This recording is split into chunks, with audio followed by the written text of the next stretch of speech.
Shalom Ouvracha mes chers amis, et je vous conseille de bien écouter pour savoir qu'est-ce qu'il se serait censé passer et lorsque le Mashiach va venir à Gog ou Magog.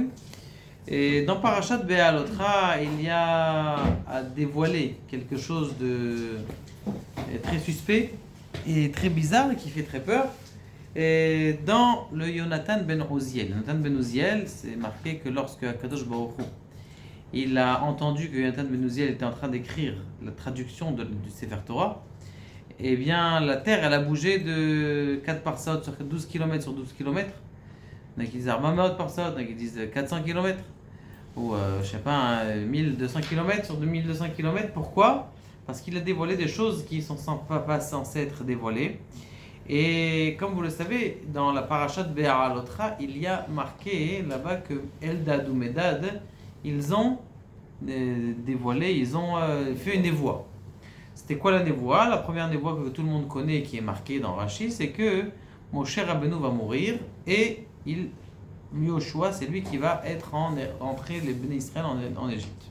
En Israël, excusez-moi. Par contre, il y a une autre névoie qui n'est pas connue. Et je vous lis le texte dans le Yonatan ben Uziel, comme ça vous vous rendez compte de la force de nos sages. Il est marqué ici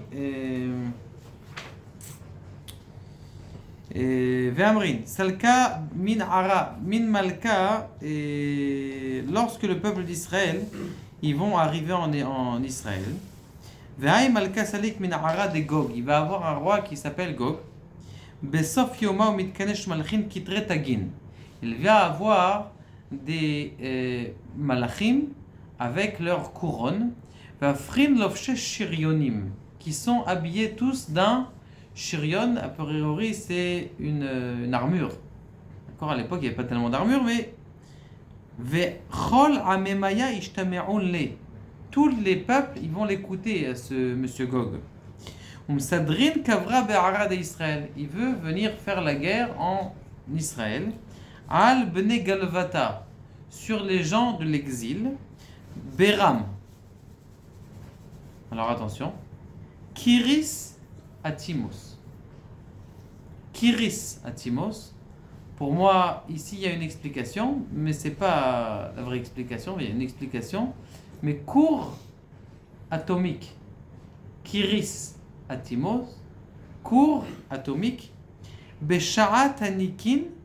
À un moment où les Bnei Israël ils vont crier, ou Miktal Kulhon, qui va détruire tout, Bikidat Nishmata, avec une seconde de feu, de Neshama, Bishalvohi, avec une flamme, Eshata de Nafka, un feu qui sort, Mitechot Kurseya Yakira, qui va sortir d'en dessous le Kisei Akavod, Venaflin Pigreon, et toutes les morts, ils vont tomber.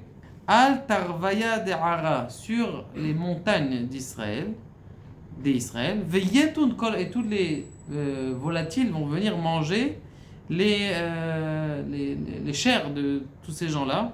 Batar Kedin Yechon, et après, bien sûr, il y a des juifs aussi qui vont mourir. Mais Akadosh Baruch Hu, il va faire revivre Kol Metaya de Israël, tous les morts d'Israël. Vitpankun Mitarva, et ils vont sortir des tours, parce qu'il y en a qui se sont cachés. Je l'ai sauté avant.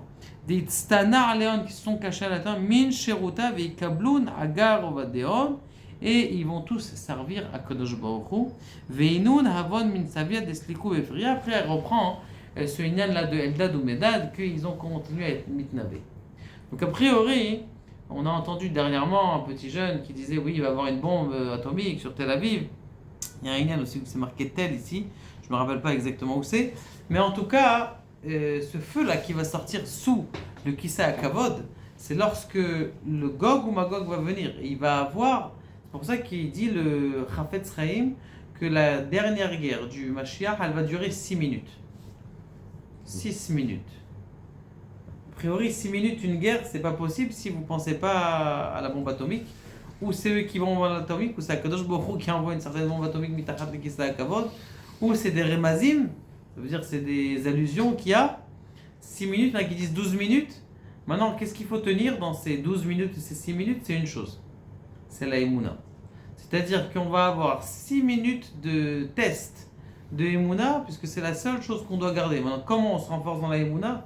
C'est tous les jours apprendre à remercier Akadosh Baruch Hu sur les choses qu'on a, parce que quand tu te rends compte de ce que tu as, eh bien tu es ma'amine de ce que Akadosh Baruch Hu il te donne à chaque instant, et quand tu es ma'amine qu'Akadosh Baruch Hu il te donne à chaque instant, alors tu comprends que le monde il est géré par lui.